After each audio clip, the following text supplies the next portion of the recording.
with this other stuff for this vlogger, vlogging on his phone, yes. Now you may be wondering, how are you vlogging on your phone when you've got both hands free? Well, Selfie Stick, which is, I bought one of those pound-on selfie sticks. Because before you go, why you buy a pound-on one?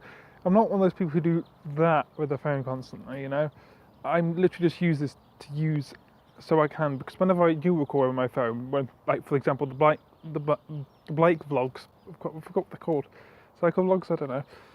Basically, I'm recording with my hand like that, and it sometimes covers the mic and stuff. So I've done two things to solve that. A, get a selfie stick, so plus I can get nice wider and a bit more control with it instead of just having it like that. And two, I can get better audio with my headset that came with the phone, because it's obviously this thing, and I'm basically using it as a rudimentary lapel mic, like a DIY lapel mic. Yes, but as you can also see, I'm in my garden today because I thought this would be the best place to do it instead of swinging it around inside. Yes, but today I want to talk about something that's a bit odd.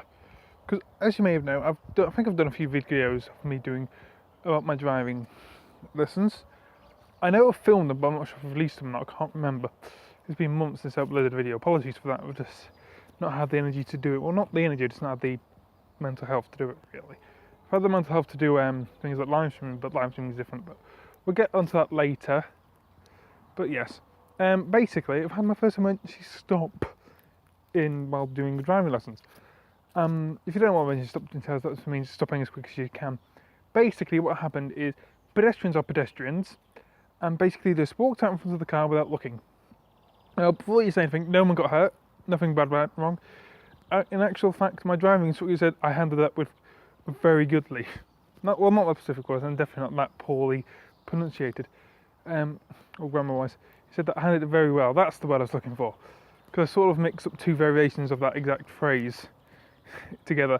But yes, he said I handled it very well, so you don't need to worry about that. But basically, what happened was they walked fucking flies. This is why I don't go outside normally. They walked out in front of my car. Well, not my car, but the car I was driving for the instruction.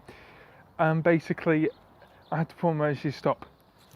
And if you don't know how to pull an emergency stop, you just push the clutch in on a manual course.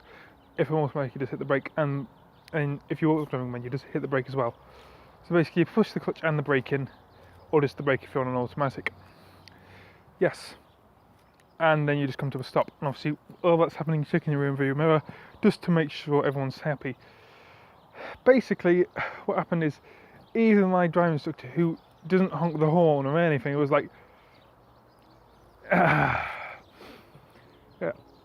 But it happens, and it's really annoying how pedestrians just tend to do this, because they think that they own the road and sort of stuff like that. Some of them are just generally incompetent and just don't think. But some of them just think that, oh, I own the road because I'm a pedestrian, I'm never at fault. Because I've seen this happen as well as a onlooker. Because this one time when I was in Nottingham, and basically, because they have trams and stuff there, and basically this woman was just on her phone and walked out in front of traffic. Luckily, the guy stopped in time, and the woman was like, walked back, the guy continued, and then she walked back across the road. There was still a time in Nottingham, something about Nottingham and pedestrians just walking out in front of the road. Because basically, where I walk normally is there's this crossing which is uncontrolled, meaning there's no pedestrian control. There is car control, as in there's traffic lights, but there's no pedestrian control for it. So basically, what happens is you sort of have to time it with the car traffic light. Because basically, once one lane stops, the other lane continues a second later. So you've got a second to get across, or wait until the traffic turning right coming from that direction empties out. So you've got to do that. Basically, this woman was coming with the back to the traffic there because it's a one-way system. The traffic was coming behind her. She just stepped out. A van stopped, honked its horn, and the woman just like flipped him off. And she didn't even look once. If there was a crash involved in that, generally, I would have made a statement to the police and I would have put the blame entirely on the woman. For the simple reason is because she didn't look. Now, yes, before you say anything, yes, the van driver is also got responsibility to look after pedestrians as well, because all drivers have to responsibility for that, to scan the size of the roads and look for pedestrians that are about to cross. Yes, all drivers have that responsibility. But it's not solely the driver's responsibility as well to make sure the crossing of a pedestrian is safe. It's also the pedestrians who are doing the crossing as well. I forgot the word. But basically, everybody involved in that sort of crossing is involved. All the drivers heading towards the crossing within visible range, or within range enough that no matter what speed they're driving, they're going to interact with it at some point and get into that hazard. And it's also the pedestrians' responsibility as well, just to make sure, when they do cross, it is safe by what they deem as safe. Because you just see this all the time. Because people walking across on reds. Now, there's a difference when they're walking across on reds. From my personal opinion, there's two differences. Walking across on reds at danger and walking across on reds at safety. Now, walking across on reds at safety, which is this finger, surprisingly this finger, is basically when the traffic stops and it's just before the light turns green, or it's just after the light turns red.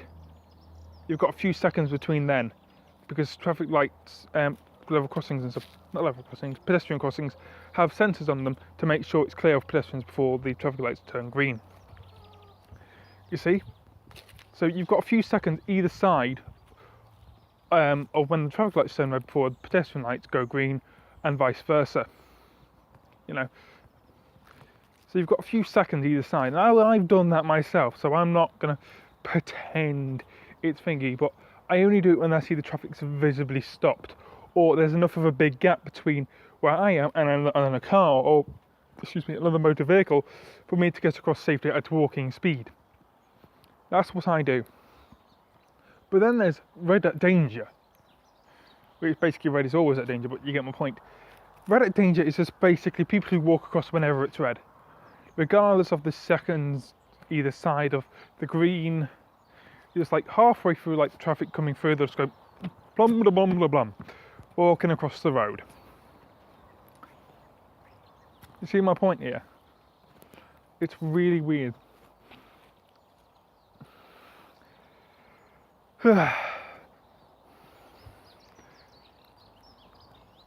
I've got other videos on this topic similar to this about being a cyclist, because I do like my cycling.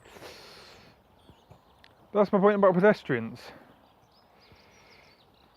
I had my first emergency stop and it was with pedestrians. It wasn't because another car performed an emergency stop, no. I was first in line. I was the one that caused all the cars behind me to stop, but it wasn't my fault. I was about to make a joke about ego or something there, but I just couldn't think of one properly. Yeah. I just spooked me momentarily, but I'm fine. And I think the fact that my driving instructor did say I handled that with care and attention and did quite well on it did probably help quell the whole me not liking it being a bit put off. But I've never been really put off driving. I'm getting on quite well. Just unwanted earlier today. But yeah, I think that's it. How pedestrians could improve their behaviour by just following the rules. I've got one about cyclists and other drivers as well. Shut up! Next we'll have chickens. Next we'll have chickens on the other side that way. Have dogs which like to eat the chickens. Basically, next door's our garden basically comes as a transit point between the dogs and the chickens. Yup.